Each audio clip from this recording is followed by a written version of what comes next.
مساء الخير على احلى متابعين، كل سنه وحضراتكم طيبين. النهارده بقى هعمل معاكم الكحك الدايب بطريقه مامتي وجدتي، الكحك اللي على السخن بتاعنا بتاع زمان. ازاي الكحكايه تبقى النقشه بتاعتها واضحه، تدخل وتخرج من الفرن ما تتغيرش ابدا، كحك دايب وفي نفس الوقت متماسك ما بيلزقش في البق ابدا، وحقيقي احلى وصفه كحك على الاطلاق. ولو اول مره تشوفوا لي فيديو، انا هبه احمد من قناه ايتنج شو بالعربي. اتمنى متابعتكم دايما ليا واشتراككم في القناه، ما تبخلوش عليا بلايك وكومنت لو عجبكم. هنصلي على النبي ونبتدي. انا اشتغلت بكوب معياري، كوب معياري يا جماعه يعني كوب انا محدداه الوصفه بالكامل. استخدمت الكوب ده وكمان استخدمت الدقيق ده، النوع ده احسن نوع حقيقي للكحك والبسكوت في السوق. وانا من عادتي ان انا ما بظهرش دايما الحاجات او الخامات اللي انا بستخدمها علشان ما حدش يقول اعلان، لكن حقيقي حبيت اوريه لكم علشان حقيقي هيخلي الكحك بتاعكم المره دي في حته تانية. دي مقادير كيلو من الكحك، 7 كوبايات بالظبط من الكوب المعياري، نزلت فيهم في بوله ومعاهم معلقه ونص كبيره من ريحه الكحك، ونص معلقه من البيكنج باودر، ونص معلقه صغيره من الملح، ومعلقتين كبار من اللبن البودره. وحقيقي اللبن البودره بيدي اضافه جميله جدا للطعم وللون كمان. هبتدي اقلب كده المكونات دي كويس جدا كده بالمعلقه، وابتدي كده احاول احضر للحفره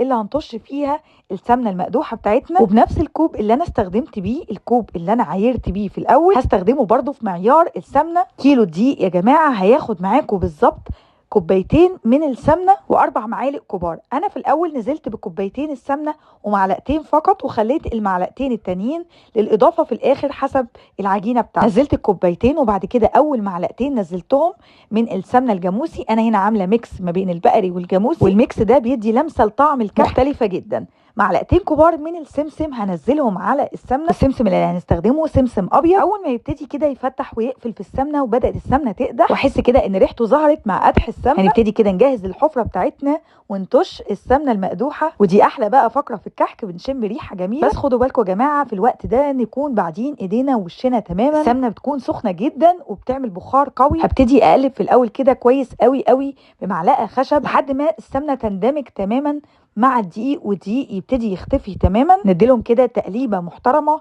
لحد زي ما بقول لكم كل المكونات تندمج مع بعض. وطبعا لازم نسيبه يبرد على جنب مش اقل من ربع ساعه علشان نقدر نشتغل فيه بعد كده. في الوقت ده هحضر الخميره بتاعتي اللي هستخدمها في الكحك، وفي نفس الكوب المعياري بتاعنا هنزل بمعلقه كبيره من الخميره الفوريه ومعلقه كبيره من السكر و3/4 كوب من الميه الدافيه، يعني نص كوبايه ومعلقتين كبار من الميه، وهقلبهم كويس واغطيهم كده واسيب الخميره بتاعتي تشتغل شويه. انا هنا عامله لكم النهارده حشوه العجوه، وانا ما بحبش عليها اي اضافات، ده بلح تمر عادي جدا فصصته كده وفي طاسه حطيت عليه معلقه سمنه لحد ما طري معايا بالشوكه، بيبقى بالقوام اللي انتم شايفينه ده وبيبقى فريش وطعمه تحفه عكس تماما اللي بيجيبوه من العطار. ابتدي اخد كده قطع صغيره من 4 ل 5 جرام، كور صغيره، والحجم ده من الحشوه هيكون مناسب جدا للكحكايه بتاعتنا. نرجع بقى للكحك بتاعنا يكون هدي كده ونبص عليه اول ما يكون بارد ونقدر نحط ايدينا فيه. وهنبتدي بقى اهم خطوه في الكحك بتاعنا، والخطوه دي 80% من نجاح الكحك بتاعك، وهي البس. لازم نبس كويس قوي قوي العجينه، ما يكونش فيها اي تكتلات،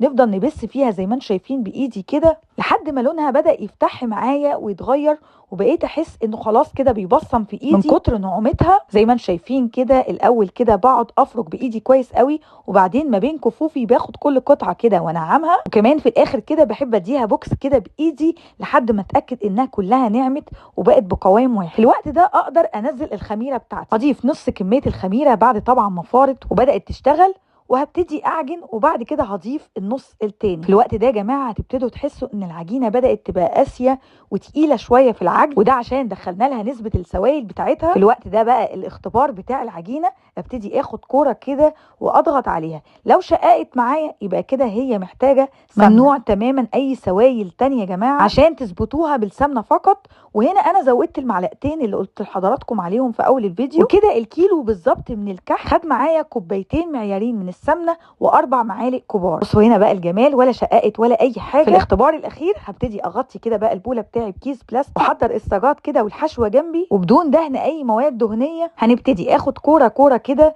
انا بصراحه بشتغل بالويم، بس تقدروا طبعا تشتغلوا بالجرامات. وهنا انا اشتغلت بالتشكيل بالبصامه وبالمنقاش. عملت كده الساده بالبصامه، بناخد كوره كده وبنكورها حلو بايدينا وبنضغط عليها ضغطه بالبصامه. زي ما انتم شايفين البصامه عامله شكل محترم جدا على الكحك. الكحكايه، وده يا جماعه معناه او علامه من علامات نجاح العجينه. لو العجينه مش ناجحه معاكي لا يمكن البصامه تاخد حقها وتبتدي العجينه كده تتشقق وتتقطع معاكي. الشكل التاني بقى المحبب لقلبي ده اللي هو بيبقى بالمنقاش، باخد كوره كده وبفرغ لها مكان للحشوه وابتدي احط قطعه الحشوه بتاعتي واكورها تاني، وبالمنقاش بقى اقدر انقشها. ودول شكلين بالمنقاش انا بحب دايما اعملهم. الشكل الاولاني زي ما حضراتكم شفتوا، والشكل التاني هو اني بعمل كده 4 وحدات من المنقاش بالطول وبعد كده بالعرض، وبعد كده بقيه الكحكايه اللي بالطول تحتها بالعرض واللي بالعرض تحتها بالطول لحد ما الكحكايه تخلص معايا وتبقى بالشكل الجميل ده. عاوز اقول لكم ان الكحك اللي بالمنقاش ده بيدخل قلبي على طول. رصيت صف كده الاول من البصامه والصف التاني بالمنقاش، اداني شكل كده شيك قوي للصاج بتاعي. وكميه عجينه الكحك دي بالظبط هتعمل معاكم صاجين كبار. الكحكايه يا جماعه بتتكلم على نفسها والله حقيقي روعه، ولما تجربوها بنفسكم هسيب الكحك بتاعي الاول يخمر نص ساعه في مكان دافي، وبعد كده هدخله الفرن سخن لاعلى درجه حراره. بس طبعا هو مش زي كيك نقدر نفتح عليه ونبص كده ونشق لحد ما ياخد لون ذهبي خفيف كده من تحت. واللي حابب طبعا ان هو يلونه شويه من فوق ممكن يفتح الشوايه، بس بصراحه انا بكتفي بحراره الفرن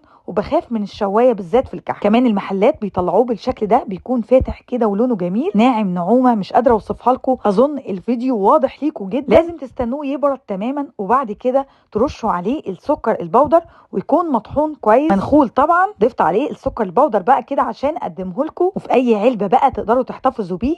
وميزه الكحك اللي على السخن ده يا جماعه انه بيقعد بالشهور بنفس طعمه وحلاوته ونعومته، ولا يمكن ابدا ياخد طعم او يغير. السلام عليكم. النهارده بقى جايبه لكم وصفه سابليه فاخره زي بتاعه المحلات بالظبط، تزيين مختلف وكل ده بمكونات بسيطه جدا جدا. قطعه السابليه كده تقدميها بكل فخر كانها جايباها من بره بالظبط. تعلم اشكال حلوه قوي ولذيذه جدا بالقطاعه ومن غير كمان القطاعه. السابليه هيطلع معانا مظبوط ومرمل كده زي الجاهز بالظبط. بس لو اول مره تشوفوا لي فيديو، انا هبه احمد من قناه ايتنج شو بالعربي. اتمنى تشجعوني بلايك وتعليق واشتراك في القناه لو عجبكم الفيديو. زي ما وعدتكم مكونات السابليه ده بسيطه جدا جدا. اول حاجه هحتاج نص كوبايه سكر بودر ومعلقتين كبار. كمان هحتاج كوبايه زبده بدرجه حراره الغرفه زي ما انتم شايفين كده طريه، وهشيل منها معلقه كبيره يعني كوبايه الا معلقه بالظبط. وننزل الزبده كويس جدا عشان دي المقادير المظبوطه بتاعتنا. هضيف عليهم 2 كوب دقيق و6 معالق كبار وبس كده. دي مقادير السابليه. دي مقادير السابليه بتاعنا. اظن مفيش اسهل من مكوناته ومن سهوله السابليه ان مكوناته كلها بنضيفها فوق بعض، وبعد كده ببتدي افرك بايدي لحد ما اخلي الزبده تبقى عامله زي الرمله الطريه وتبقى بالقوام المفتفت ده. هتقولوا لي هتكون مفتفته كده، هقول لكم عادي جدا، هي دي العجينه المظبوطه. اهم حاجه لما بنحاول نلم حبه منها كده بنلاقي العجينه بتتلم في ايدينا. وانا عشان ادي الطعم او التيست بتاع بره استخدمت اسانس الحليب معلقه صغيره جدا، وممكن تضيفوا فانيليا، بس حقيقي اسانس الحليب ادى طعم كده زي المحلات بالظبط. بس لو جربتيه باسانس الحليب ده هتحسي بطعمه مختلف تماما عن كل مره جربتيه. العجينه بتاعتنا هتبقى بالشكل ده، وعلى طول هشتغل فيها. هجيب ورقه زبده، احط الاول كده ورقه زبده حلوه وشويه من العجينه وعليها كمان ورقه زبده بنفس الحجم، وابتدي اضغط بايدي كده الاول كويس جدا جدا لحد ما افرد العجينه. وعلشان نسهل طبعا على نفسنا الامر بالنشابه كده هنديها فرده. واحنا هنا عايزين السمك بتاعنا يكون لا تخين ولا رفيع، لان انتوا عارفين ان السابليه قطعتين من البسكوت بيتلزقوا ببعض،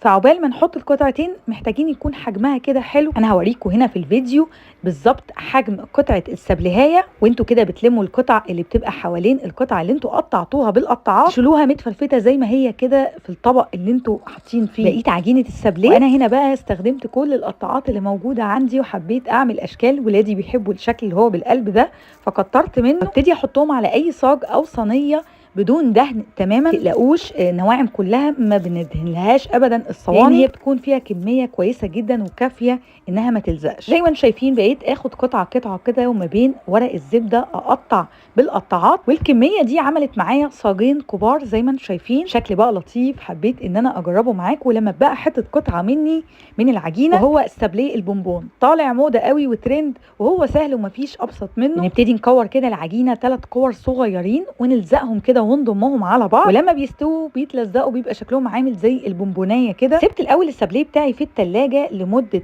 ربع ساعه علشان يحتفظ بالزبده اللي فيه، ودخلته فرن سخن 180 درجه على الشبكه من فوق خالص، مفيش اقل من 5 دقايق. طلع بالشكل وباللون اللي انتم شايفينه ده. تاخدوا بالكم منه كده وتشقروا عليه وتفتحوا علشان ما يبتديش يتلسع منكم. نيجي هنا بقى للتزيين، ومفيش اسهل منه شوكولاته بيضه وشوكولاته غامقه. انا بحب السابليه يكون بطعم الشوكولاته، كله شوكولاته في شوكولاته. تقدروا ان انتوا تحشوه المربى والتزيين ده يا جماعه في اشكال حقيقي لا تعد ولا تحصى، نقدر نعمل اي حاجه هتبقى شكلها جميل ولطيف جدا. ابتديت كده انزل قطع كده في الشوكولاته البيضاء، عملت حبه بالشوكولاته البيضاء وحبه بالشوكولاته الغامقه، وعملت كمان الشكل الرخامي وبرده ده طالع ترند جدا قوي في التزيين وتحفه ومفيش اسهل منه.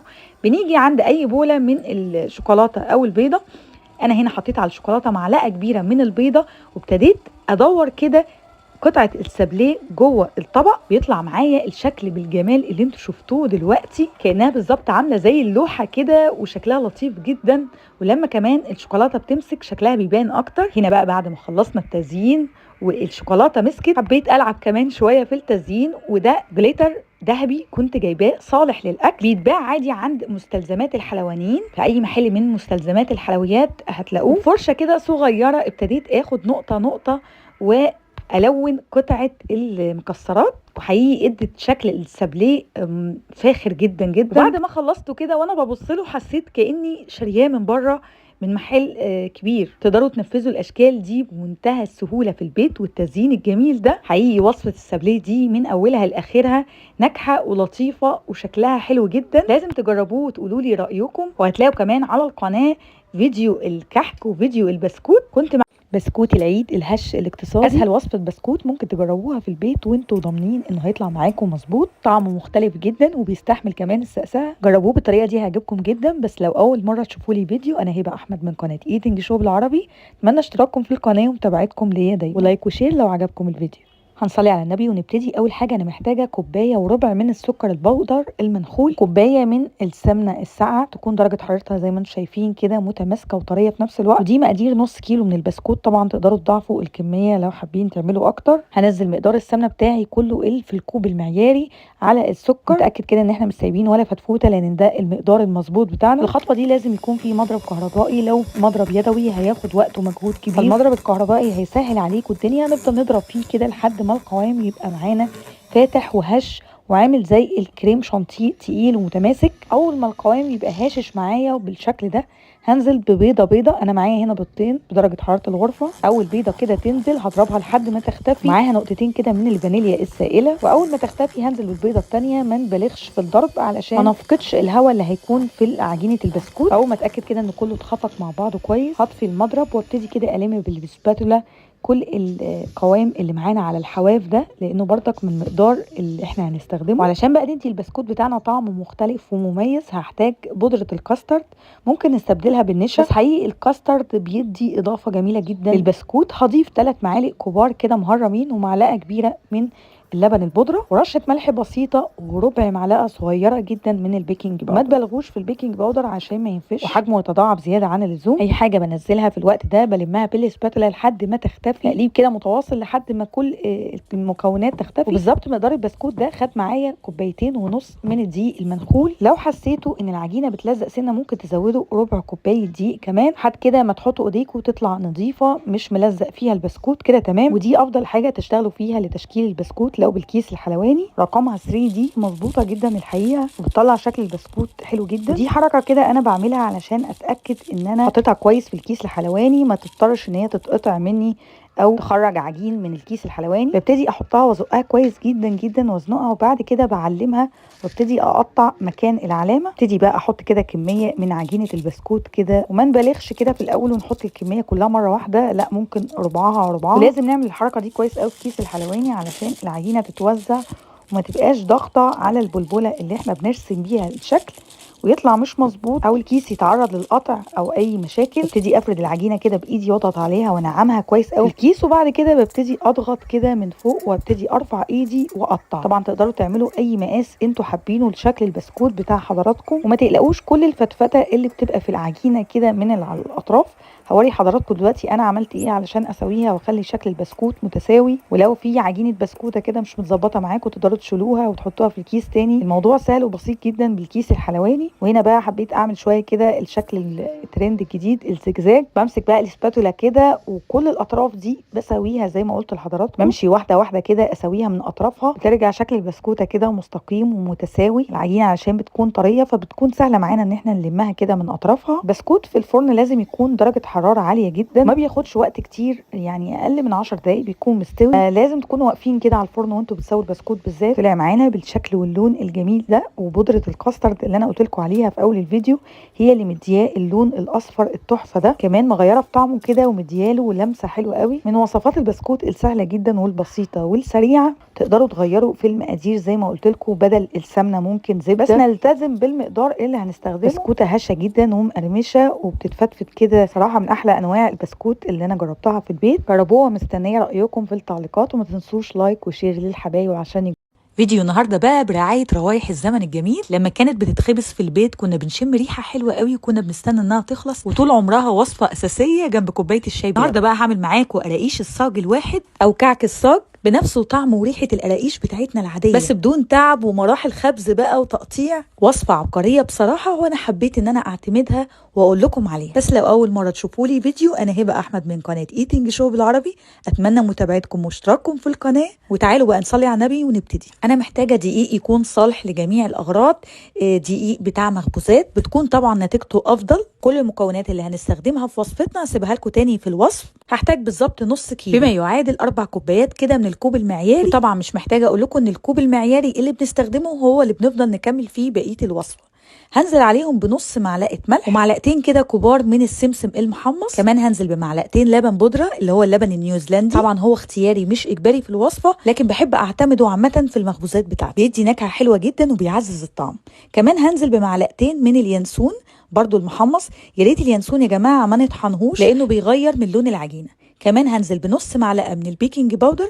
وكده دي المواد الجافه بتاعتنا، ولاني حابه اسهل عليكم الوصفه فحبيت ان انا ابتدي بمكونات جافه، مكونات سائله ومكونات دهنيه. في المرحله الثانيه هحضر المكونات السائله، وهي ربع كوبايه ميه دافيه وعليها كوبايه لبن برضو دافيه تكون كامله الدسم، يعني حليب مغلي بالقشطه بتاعته. هنزل عليهم ب3 معالق كبار كده من السكر، وكيس من الخميره الفوريه. هقلبهم كويس واغطي الكوبايه بتاعتي بفنجان كده علشان الخميره بتاعتي تختمر.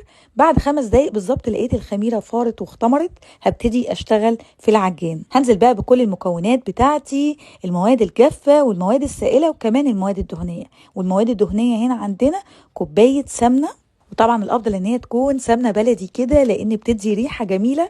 كمان هنزل بربع كوبايه من الزيت الذره العادي، وهشغل العجان كده لمده 5 دقايق عجن. في الاول هلاحظ ان المكونات كلها اختلطت ببعض، وواحده واحده بدأت العجينة تتشكل معايا وتتجمع. هفضل في الخطوة دي لحد ما العجينة كلها تلم وتبقى قطعة واحدة. هنا بقى ما شاء الله العجينة لمت وبقت زي الفل زي ما انتم شايفين كده، قادرة ان انا اشكلها بسهولة. اعرف كده ان العجينة بتاعتي تمام وجاهزة ان انا اشتغل فيها. الوصفة دي اسمها كعك الصاج الواحد او قراقيش الصاج الواحد، علشان بتتعمل في صاج بدون تقطيع او تشكيل، يعني بدون اي مجهود. هنفردها كده زي ما انتم شايفين بايدينا كويس، واتاكد كده ان العجينه في الصاج كلها سمك واحد. هبتدي بقى بسكينه تكون حاميه مشرشره عندنا، وهقطع العجينه حسب بقى الحجم اللي انتوا عايزينه. انا قطعتها كده من المستطيل وبعد كده بالطول، ولما بتستوي ما تقلقوش بتبقى ظريفه جدا وبتبقى شكل واحد، لان تعتبر العجينه دي من النواعم، يعني مجرد ما بتدخل الفرن وتستوي بتبقى عامله زي الكعك، حاجه مقرمشه وناشفه، فما تقلقوش هتفك من بعض عادي جدا. انا سبتها في مكان دافي الاول 10 دقايق كده ربع ساعه. القراقيش المفروض ان هي ما بتختمرش كتير عشان ما تغيرش في طعمها وتدي كده ريحه تخمير عاليه. وبعد ال10 دقايق فتحت عليها فرن سخن لمده 20 دقيقه، ما خدتش وقت. ممكن الفرن بتاعكم يبقى وقته اقل، خلي بالكم لان سخونيه الفرن من كل فرن لفرن تختلف. بعد ال20 دقيقه بالظبط كده لقيتها خلاص لونت من تحت، فتحت الشوايه دقيقه خدت لون ظريف وطفيت عليها. وطبعا لما سبتها بردت، القراقيش بتبان في الاول كده طريه وهي لسه خارجه من الفرن، بتسيبوها تنشف خالص وتهدى في الجو. مقرمشه يا جماعه وبتدوب في البق حرفيا، ومش قادره اوصف لكم ريحتها قلبت البيت، ريحه كده من روايح الزمن الجميل. هستناكم تجربوا وصفتي لقراقيش الصاج الواحد، هتعجبكم جدا وهتعتمدوها لما تحبوا تخبزوا شويه قراقيش كده بطريقه سهله وسريعه. لو عجبكم الفيديو لايك وكومنتات كتير، شجعوني وقولوا لي تحبوا تشوفوا ايه وصفات تانية على القناه. دمتم مش هقول لكم ان الجمال اللي انتوا شايفينه ده اتعمل في ربع ساعه بس، لا انا هوريكم بالخطوات. مساء الحلويات، النهارده بقى هعمل معاكم حاجه لذيذه خالص، هنقدم مع بعض احلى كنافه لاحلى ضيافه في رمضان بطريقه سهله وبسيطه جدا، مش هتاخد معاكي وقت خالص. هنعمل مع بعض الكنافه الكب باسهل طريقه، تابعوا الفيديو ليه. هنا معايا 400 جرام من الكنافه، حطيتها في الكبه كده وهديها ضربتين، عايزه القوام بتاعها او تكون مفتفته بالشكل ده. بعد كده هكون محضره 200 جرام من السمنه، يا ريت يكون السمن طبيعي علشان كل ما نوع السمنه النوع حلو بيدي ريحه حلوه قوي للكنافه. وفي الخطوه دي هفضل افرك فيها كده بايدي لحد ما اتاكد كويس قوي ان الكنافه كلها معايا اتغلفت بالسمنه. وفي الخطوه دي انا عايزاكم تاخدوا وقتكم فيها، علشان ساعات بتقابلنا مشاكل في الكنافه، بتطرى ما بتكونش مقرمشه زياده عن اللزوم. كل ما كانت متغلفه بالسمنه كويس كل ما كانت بتكون مقرمشه معانا لاطول مده ممكنه. هكون بقى محضره صينيه او صاج، انا بحب اشتغل في الحلويات بصراحه في الصاج، بحب تسويته. هدهنه معلقه سمنه كده كويس، وهكون بقى محضره فنجان، هو ده اللي هشتغل بيه الوصفه، وهو ده اللي هيخلينا نقدر نعمل الكبات بالشكل اللي انتوا شفتوه. اي نوع فنجان عندك هيمشي. انا هنا محضره حشوتين، حشوه القشطه عملتها معاكم في وصفه البقلاوه، وكمان القطايف المحشيه قشطه بعمل منها كميه وبسيبها في التلاجة، وابتدي اطلعها بتبقى فريش وبقدر احشي بيها اي حلويات. هكتب لكم وصفتها وطريقتها بالظبط في الوصف، وكل الوصفه بالكامل مقاديرها هتكون زي ما انتم شايفين. اول حاجه خدت جزء حطيته في اسفل الفنجان وضغطت عليه كويس جدا جدا. واحنا طول ما احنا بنشتغل يا جماعه لازم الضغط، لازم نضغط علشان الحاجه تطلع معانا بالشكل اللي انتوا شفتوها وما بتبقاش مهويه، تبقى ماسكه نفسها. بعد ما حشيت القشطه حطيت الكميه التانيه وبدات اضغط بايدي لحد ما اتاكدت انها خلاص مسكت في نفسها. هاجي بقى من اي طرف وهضغط بايدي كلها، هتطلع معايا بمنتهى السهوله كب للكنافه بالشكل الظريف ده. عايزه اقول لكم ان تقدروا تعملوها في قوالب الكب كيك، بس كمان انا حبيت اعملها بالطريقه دي للي ما عندوش القوالب دي. هي بصراحه فكره عبقريه وسهله جدا وبسيطه، وبتطلع معانا كميه حلوه، حتى في تقديمها بيكون شكلها شيك. الكميه اللي معايا طلعت بالظبط 9 كبات، تقدروا تضاعفوا الكميه وتضاعفوا المقادير. دخلتها الفرن نص ساعه بس وفتحت عليها الشوايه، حاجه بسيطه بقت باللون الروعه اللي انتوا شايفينه، لانها متغلفه بالسمنه كويس، اتحمرت من كل جنب. وهي سخنه هنزل بالشربات التقيل، شربات التقيل استخدمته معاكم في البقلاوه وفي القطايف، هسيب لكم وصفته برده في الوصف. برده بعمل منه كميه وبحتفظ منه في الثلاجه، بيكون معايا فريش لاي وقت اقدر اعمل بيه حلويات. والكنافه طبعا بتحب الشربات التقيل، هسقي كده كل واحده زي ما انتم شايفين شويه من الشربات. بس كده الوصفه بتاعتنا سهله جدا. دلوقتي بقى انا عاوزه اقدمها باي شكل انا نفسي فيه. عايزين تقدموها زي ما هي كده بتكون لذيذه، ما تنسوش ان هي محشيه، في كبات منها محشيه بالقشطه وكبات محشيه بنوع من المكسرات والجوز الهند. حبيت بقى ان انا اقدمها بالشكل اللي انتم شايفين ده، وردات كده من الفراوله. ولما اقدمها بنفس الشكل ده يا ريت نحط شويه عسل على ورده الفراوله علشان تدي طعم التسكيره بتاعتها مع الكنافه. مش قادره اوصف لكم جمالها حقيقي ولذاذتها وقرمشتها. في اي وقت عندكم ضيوف وعايزين تعملوا حاجه حلوه مش هتلاقوا اسهل من الوصفه. لو عجبكم الفيديو بتاعي، انا هبه احمد من قناه ايتنج شو بالعربي، اتمنى اشتراككم في القناه ومتابعتكم ليا دايما. لايك بقى وكومنت وقولوا لي عجبتكم كبات الكنافه بتاعتي قد ايه، وما تنسونيش من اشتراككم في القناه عشان يوصل لكم كل وصفاتي. الى اللقاء واشوفكم في وصفه جديده من وصفاتي في رمضان.